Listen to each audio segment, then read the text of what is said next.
Waktu pertama kali kulihat dirimu hadir, rasa hati ini inginkan dirimu. Hati tenang mendengar suara indah menyapa. Geloranya hati ini tak kusangka. Rasa ini tak tertahan. Hati ini selalu untukmu. Terimalah lagu ini dari orang biasa, tapi cintaku padamu luar biasa. Aku tak punya bunga, aku tak punya harta, yang ku punya hanyalah hati yang setia, tulus padamu.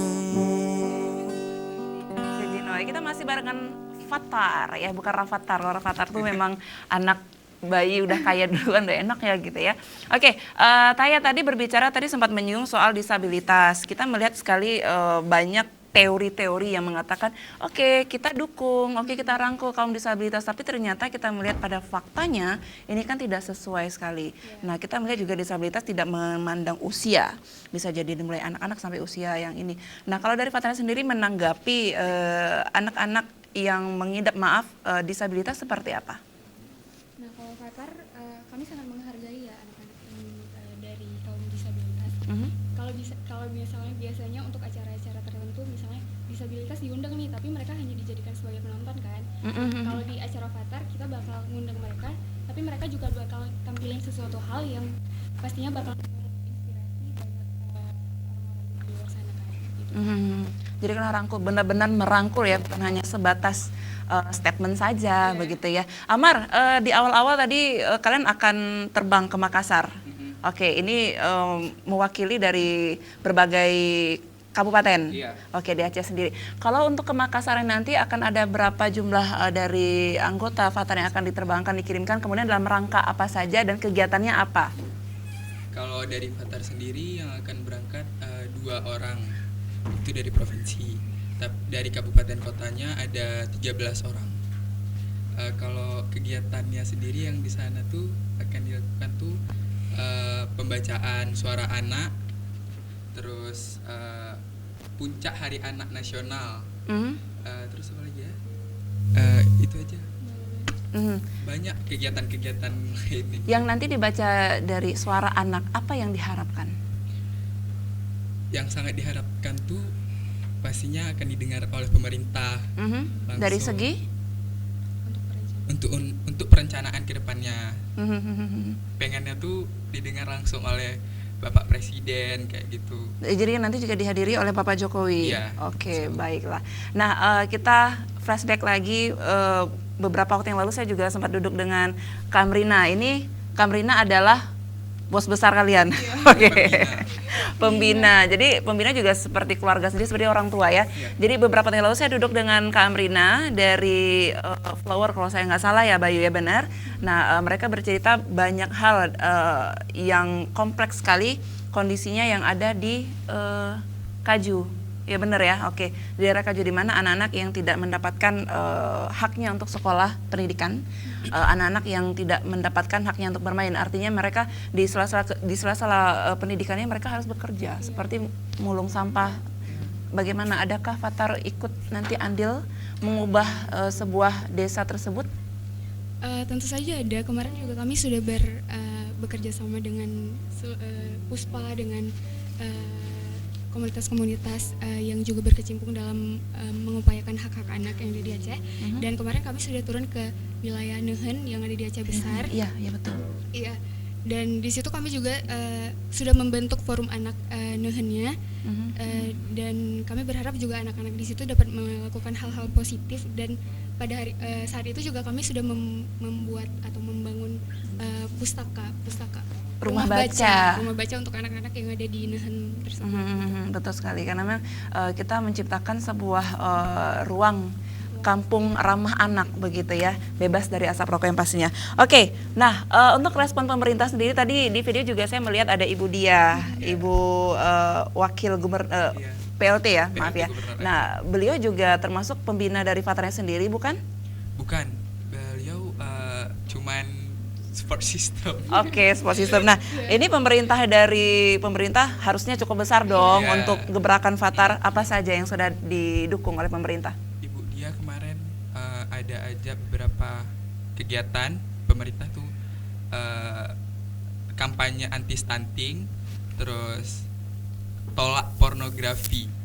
Nah, itu aja baru 2 kegiatan besar yang Ibu Dia bekerja sama dengan kami pemerintah. Oke, dan dengar juga nih pemirsa, kalau Ibu Dia hari ini sedang berulang tahun. Boleh dong ngucapin dari Fatar? Ya, kami dari Forum Anak Tanah Rencong mengucapkan selamat ulang tahun kepada Ibu Dia Edawati.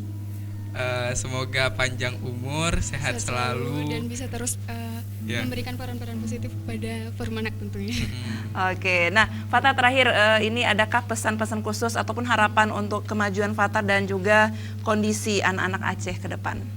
Taya, silakan. Ya, kalau dari saya berharap ke depannya semoga anak-anak Aceh bisa memperjuangkan hak-haknya dengan baik, bisa mendapatkan hak-haknya, terus juga bisa mendapatkan pendidikan dengan lebih baik gitu. Itu saja. Kalau dari Amar apa nih? Ada yang spesial? Yang diharapkan terutama semoga suara anak Aceh kali ini itu didengar oleh pemerintah. Terus suara anak Indonesia juga akan didengar oleh pemerintah dan akan dibuat sesuai lah dengan keinginan. Baik, terima kasih banyak Amar, Taya juga, karena memang waktunya kita cuman sedikit sekali, tapi next kita akan mengundang mereka kembali yang pastinya untuk gebrakan terbaru ya. Bayu juga nanti next harus ikut, ya awas ya. Oke, terima kasih Fatar, salam untuk Kamrina juga semua adik-adik yang ada di Fatar, sukses terus untuk kalian berdua dan juga tim. Oke, baik. Nah, saya juga pengen ngucapin selamat ulang tahun ya dari saya pribadi, karena saya juga sudah 2 kali duduk dengan Ibu Diah nih. Pengen ngucapin selamat ulang tahun Ibu Diah RT Idawati. Yang keberapa? Yang 17 tahun. Karena muda terus gitu ya, karena muda terus jadinya. Oke, nih saya pengen Rais nyanyiin dong. Saya juga mau ngucapin selamat ulang tahun buat Ibu Diah. Hari ini hari yang kau tunggu, bertambah 1 tahun usiamu, bahagialah kamu yang ku beri, bukan jam dan cincin, bukan seikat bunga atau puisi, juga kalung hati. Maaf, bukannya pelit atau gak mau, bermodal dikit yang ingin aku beri padamu, doa setulus hati. Semoga Tuhan melindungi kamu, serta tercapai semua angan dan cita-citamu.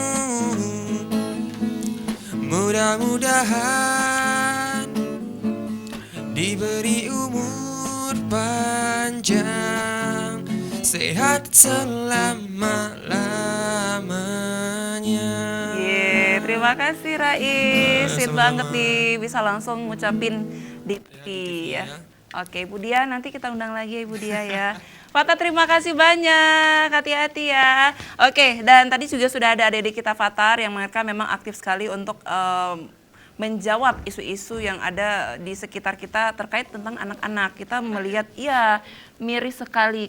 Semalam juga aku sempat talk show dengan dinas terkait tentang kekerasan anak ya, di mana memang untuk tahun 2019 ini jumlahnya juga semakin meningkat. Ya, karena memang pelakunya juga dari orang terdekat.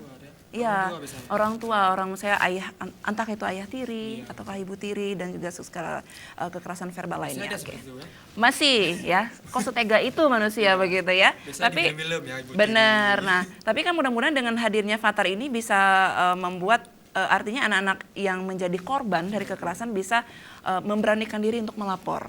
Oke ya, baik. Nah, kita tinggalkan Fathar. Hari ini saya juga sudah bersama teman-teman komunitas lainnya, yaitu Ado. Selamat pagi, Assalamualaikum untuk teman-teman abang-abang dan juga kakak-kakak. Ini saya panggilnya abang atau bapak nih? Assalamualaikum, Ado. Oke, nah pemirsa saya sudah bersama Cut Intan Arifah. Beliau ini adalah presenter juga dan seorang aktivis perempuan. Nanti kita akan cek dan recheck lagi, bener nggak sih presenter? Kita bagi job nanti ya, boleh ya? Boleh. Oke, dan selamat datang, selamat pagi untuk Bang Vendra, seorang wartawan genta.com dan juga seniman. Assalamualaikum. Ini karena senior, jadi saya harus yang reda. Dan terakhir, selamat pagi, assalamualaikum untuk Teku Zulkarnain. Ini seorang lawyer dan juga seniman. Ya, kita juga sempat bertemu ya Bang ya. Bang atau Pak nih saya panggilnya? Apa Cut Bang, saja? Cut Bang. Cut Bang ya, asalkan bukan Yayang ya. Cut Bang, apa kabar? Baik. Nah, terakhir kita jumpanya waktu duduk pakat juga sih bahasanya, duduk bersama dengan salah satu korban penculikan saat itu, Doni Iskandar. Oke, nih ingat nggak cerita Doni yang jadi korban penculikan 25 tahun? Oh ya. Nah, ini dia, ini adalah lawyernya ya. Nanti kita cerita juga ya, boleh ya Bang ya? Boleh. Oke, nah Ado ini adalah awak draw only. Nah sebenarnya boleh nanti dipakai mic-nya abang-abang ganteng, Cut Bang ya. Ini kalau kakak sudah. Nah, Kak Intan, cerita sedikit Ado ini sama sih pertanyaannya. Kalian ini menjawab isu-isu yang seperti apa sih? Kok kayaknya saya lihat sendiri nih, kadang membantu anak-anak yang diculik, itulah kasus si Doni. Kemudian ada saatnya kalian membantu orang untuk apa ya, memberikan bantuan dana, bagaimana? Oke, terima kasih Kak. Jadi saya Cut Intan Arifah ya, yang mana saya sangat senang ada komunitas seperti ini gitu, Awak Draw Only. Jadi Awak Draw Only ini sebenarnya kumpulan orang-orang yang semua sudah pasti orang Aceh, dimanapun dia berada ya, baik itu di daerah Aceh atau di luar Aceh, bahkan di seluruh dunia. Jadi berkumpul dalam suatu wadah, itu kami ada namanya grup WhatsApp gitu. Nah, di situ kita bahas apa saja yang penting positif, terutama tentang kemanusiaan lah ya. Yang mana kita sering buat kegiatan tentang kemanusiaan, baik itu tentang donor darah atau mengumpulkan dana untuk rehab rumah yang kurang layak huni gitu kan. Jadi macam-macam kegiatannya. Mungkin nanti abang-abang ganteng ini nanti akan perjelas lagi karena beliau yang sering menghadiri kegiatan gitu kan. Nah, jadi memang dalam kelompok ini atau wadah ini dari segala latar belakang lah berkumpul, dari mulai aktivis, akademisi, macam-macam lah berkumpul dalam suatu wadah. Jadi kita berbicara seputar isu-isu yang berhubungan dengan Aceh ataupun nasional bahkan internasional, di situ semua bicarain gitu. Kalau ada hal-hal yang krusial atau perlu kita buat itu menjadi lebih baik, kita akan apa ya, bahasa Acehnya itu ripe-ripe. Itu kita sering kita lakukan. Jadi sering jumpa juga ya. Nah, jadi kan berisikan ada ini orang-orang yang sudah bisa dikatakan seniornya di bidangnya. Iya, Ya, betul. tidak ada yang anaknya masih cuek-cuelan, itu nggak ada ya. Oke. Nah, salah satunya adalah Bang Vendra ini. Ini Bang Vendra ini juga jago main gitar nih. Boleh dong nanti saya minta waktunya untuk bermain gitar sambil bernyanyi. Nah, Bang Vendra, seberapa penting sih Abang untuk terjun langsung di komunitas Ado dengan seabrek kegiatan Abang juga di diri Abang sendiri pribadi? Sebenarnya nggak ada sesuatu yang spesial sekali untuk meluangkan waktu di Ado ini, karena pada dasarnya awal terbentuk Ado itu apa namanya, orang-orang yang satu visi ya. Jadi orang-orang satu visi, di dalamnya juga orang macam-macam lah, orang yang super sibuk juga, tapi intinya punya visi yang sama. Pada awalnya dulu kita bentuk itu, kita cuman apa namanya, terefleksi dari kejadian kekerasan terhadap anak pada waktu itu. Jadi kita bersepakat, orang-orang yang punya visi yang sama bersepakat, kita bentuk komunitas, kita perjuangkanlah anak, apa namanya ya, kayak kekerasan kita lawan gitu kan. Dulu kan sering tuh kekerasan terhadap anak, pelecehan seksual bahkan oleh orang tua sendiri gitu. kesepakatan, ada yang sampai kematian, ada anak yang dibully segala macam. Jadi kita bersepakat, ayo kita peduli, ini masa depan loh. Kalau kita nggak bergerak sekarang, siapa lagi gitu kan. Jadi pada dasarnya orang-orang ini semua sibuk, tapi itulah asiknya di ADO di mana kesetaraan itu terjadi. Nah, jadi siapa aja bisa jadi motor di situ. Misalnya hari ini saya nggak berkesempatan, misalnya ada Judintan atau ada Bang Ipul yang bisa handle. Jadi nggak ada satu orang yang memang harus dia di depan, nggak ada. Jadi nggak ada ketuanya. ADO ini nggak ada ketua yang kuning. Jadi cuma ada beberapa admin dan itu bisa berganti siapa aja. Anggotanya ada ratusan orang. Aktivitas jalan terus. Orangnya bukan itu saja. Bisa jadi sekarang ini saya yang jalanin, mungkin besok Intan, besok orang lain lagi, Bang Ipul atau orang lain lagi. Itu tidak terjadi miskomunikasi antara anggota begitu? Alhamdulillah tidak, karena di sini kan nggak ada kepentingan. Kita nggak ada kepentingan di sini. Pernah bergabung di dalamnya juga mantan gubernur, masih gubernur beliau, Pak Irwandi Yusuf juga pernah bergabung. Muzakir Manaf, Abu Doto juga macam-macam. Jadi sampai sekarang yang masih bergabung tuh ada beberapa orang juga anggota DPR RI, ada macam-macam lah pejabat-pejabat di Aceh ini, di Aceh, di pusat dan macam-macam lah. Jadi intinya siapa yang berkesempatan silakan. Jadi sampai sekarang pun yang tadi Abang sebutkan namanya sudah masih aktif begitu?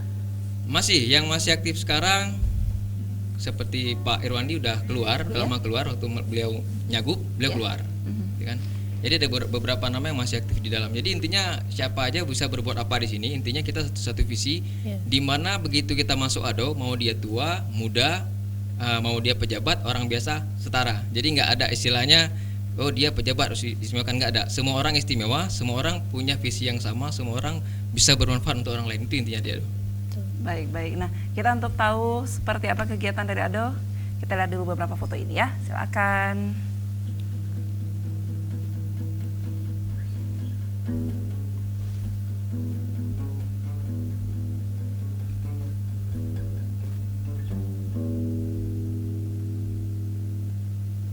Oke, boleh Kak Intan silakan berkomentar nih, tadi 911 ini apa sih sebenarnya?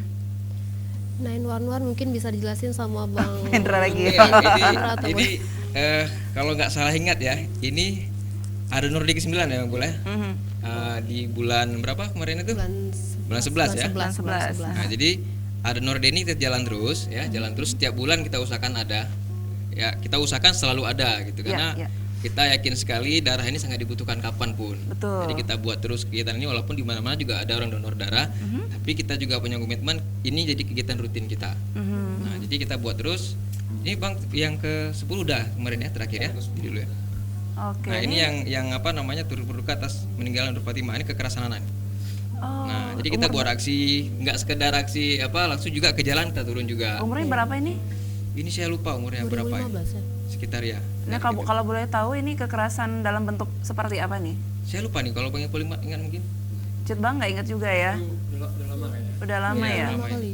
Oke, inilah jadi menyuarakan juga hak-hak ya dari anak-anak Aceh yang menjadi Itu ada Kak korban Fauzia kekerasan. Intan. Seperti yang saya bilang tadi, ini saya nggak incar waktu Nur Fatimah itu saya nggak. Jadi kan Abang ini seorang jurnalisme juga nih, jurnalis sendiri. Nah, untungnya apa sih kalau ada kegiatan-kegiatan seperti ini selain mendapatkan berita tentunya?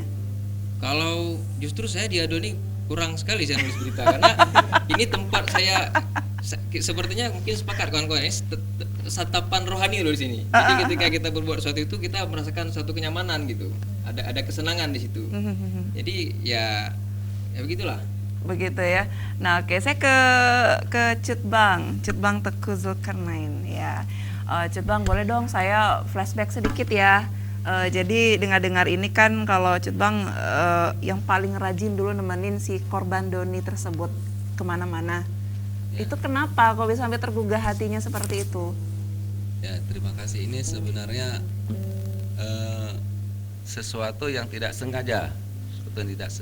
Tiba-tiba isu Doni ini muncul di grup ADO. Ini juga kerjanya Vendra Iya, betul, sebenarnya. Bang Vendra. Jadi tiba-tiba Vendra share informasi tentang seorang pemuda Aceh karena dia sudah umur 25 tahunan. Betul. Atau 27 tahunan, 30 tahunan. Tiba-tiba mencari ibunya. Betul. Nah, kemudian kita trace lewat grup WhatsApp itu, kita trace cerita-cerita dari kecil dia segala macam. sampai kita menemukan titik lokasi asal usul kampungnya, karena yang dia ingat hanya kota Banda Aceh namanya, kota Banda Aceh, dan salah satu nama persimpangan jalan di daerah Luskun namanya Simpang, saya lupa namanya. Nah, terus setelah itu kita diskusikan tidak sengaja juga ada anggota grup ADO ini yang bertetangga dengan seorang ibu, Kak Nong namanya, dan Kak Nong ini pernah mendapatkan cerita langsung Dari si ibu. dari tetangganya yang ternyata adalah ibunya Doni. Oke. Dari sisi itu sebenarnya ini kasus yang agak unik, disebut penculikan. Ternyata setelah kita trace itu juga unsur penculikannya tidak ditemukan banyak hal, karena orang yang datang ke rumah hanya ingin mengajak jalan. Betul. Kemudian disebut ini trafficking, juga tidak jelas karena si Doni saat itu berumur 4 tahun, sehingga ini menarik. Bahkan kemudian kita coba infokan ke beberapa media agar ini diangkat menjadi sebuah isu. Dan menariknya beberapa wartawan senior coba kami diskusikan, ternyata ini hanya isu yang daya tariknya hanya daya tarik kemanusiaan saja, tidak lebih dari itu, jadi human interest. Baik. Makanya kemudian banyak media yang tidak memberitakan dengan detail kasus ini. Dan menariknya lagi, satu-satunya yang diinginkan Doni setelah bertemu ibunya hanya ingin tidur di pangkuan ibunya. Merinding. Jadi memang kerinduan anak yang hilang sejak umur 4,5 tahun, baru dia bertemu ibunya kembali setelah berumur 30 tahun. Nah, jadi di sisi ini menarik. Bahkan Simpel sekali permintaannya ya. ya simpel sekali sebenarnya. Tetapi yang kita salut dari Doni ini adalah seorang anak yang tidak pernah mengenyam pendidikan formal sejak TK sampai SMA, tetapi dia bisa berprofesi sebagai wartawan. Wow, bisa baca tulis juga. Bisa baca tulis, bahkan tulisannya lebih bagus dari kita yang sekolah formal secara utuh. Nah, dan walau alam kita ya, juga nggak tahu skill ya, dari mana ya. Ya baik. Baik, terima kasih Cut Bang. Nah, Bang Vendra, ini mungkin cerita dari Cut Bangnya sendiri yang paling membekas soal Doni. Kalau Bang Vendra sendiri sejak bergabung di ADO, kegiatan ADO juga sudah banyak saya percaya. Yang paling tidak bisa dilupakan seperti apa ceritanya? Sebenarnya yang paling terkesan ya itu tadi. Doni ini karena, jadi sekian banyak kegiatan ADO? Ya, kalau bagi saya mungkin iya, karena gini kan. Jadi pada saat itu saya duduk di Orkop Sekber Jurnalis. Ya. Datang ada Gojek, ya. Dia datang, saya biasa aja kan, biasa orang kopi biasa, dia pesan kopi, pesan makan, dia makan. Setelah itu dia ke meja saya. Assalamualaikum Bang. Saya Doni dari Jambi katanya. Saya cari ibu saya bingung, cari ibu kok tanya saya gitu. Ini tempatnya wartawan ya Bang? Iya, saya bilang. Boleh minta waktu Bang 10 menit? Oh boleh, saya bilang. Langsung dia cerita, saya umur 4 tahun diculik Bang katanya. Jadi yang saya ingat Banda Aceh, dan satu lagi juga saya lupa namanya kampungnya di daerah Aceh Utara itu. Jadi dia bilang, saya kepingin ketemu ibu saya sudah 2 bulan lebih, sudah hampir 3 bulan di Banda Aceh, saya nggak ketemu karena nggak ada clue yang bisa menguatkan dia ketemu tempat tinggal orang tuanya. Akhirnya saya coba ngomong ke kawan-kawan di Sekber, ada beberapa kawan TV, biasanya ada beberapa kawan TV kan bisa langsung viral gitu ya. Nah kebetulan juga waktu itu ada kegiatan-kegiatan yang memang padat kawan-kawan, jadi belum sempat ngurusin Doni gitu.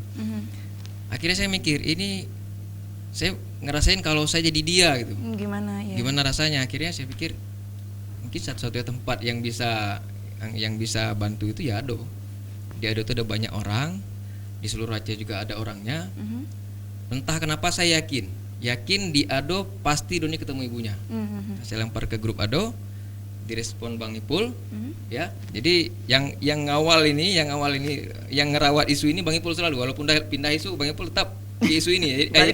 Akhirnya udah jalan-jalan di sini. Akhirnya berapa hari Bang? Nggak sampai seminggu ya? Nggak sampai seminggu. Sekitar 3 atau 4 hari. 3 hari kita di 3 hari ya. Itu continue tuh siang malam. Jadi orangnya berganti, isu tetap sama. Nah akhirnya di hari ketiga itu Kak Nong ya. Nah akhirnya bilang ada ibu yang sekian tahun juga, selama 26 tahun gak ketemu anaknya. Ini anak saya katanya. Benang merah. Akhirnya coba kita jumpain. Doni pada masa itu masih di Bukit Tinggi. tinggal di Bukit Tinggi. Dia dari Bukit Tinggi itu ke Aceh pakai motor sambil ngojek. Nah, dia anggota Gojek juga, driver Gojek. Jadi dia sambil ngojek. Jadi selama di Aceh ini dia 3 bulan itu dia ngojek. Nah, jadi dia masih di sana, saya hubungi Doni, ini kemungkinan nih Bu Doni gitu kan. Udah dihubungi segala macam, udah dikasih nomor HP-nya, udah saling komunikasi. Ternyata ya emang agak sulit karena ibunya nggak bisa bahasa Indonesia ya, kurang lancar. Sementara Doni sendiri sama sekali nggak bisa bahasa Aceh. Iya. Nah, tapi ya ada adiknya yang bisa menengahi. Nah, yang paling menarik lagi isunya, sejak dia umur 4 tahun dia agamanya nggak jelas apa kan? Oke. Agamanya nggak jelas apa, dia kan ikut siapa? Jadi dia itu ikut agama siapa yang diikutnya. Iya. Nah, iya. dia tinggal di keluarga Nasrani itu sampai usianya 17 tahun. Usia 17 tahun. Akhirnya dia, karena dia meyakini dia orang Aceh, dia coba pelajari tentang Aceh itu kan Islam, identik dengan Islam. Dia pelajari budaya Aceh, gimana kekhasan Aceh itu, Islamnya kuat segala macam. Dia belajar Islam. Dia belajar Islam inisiatif sendiri, dia juga belajar baca tulis sendiri. Dia belajar ngaji. Akhirnya dia kembali menjadi seorang muslim itu di tahun 2002 katanya. Baik, kita tahan dulu ya Bang Vendra ya, semakin menarik ya. Kita akan segera kembali di segmen terakhir.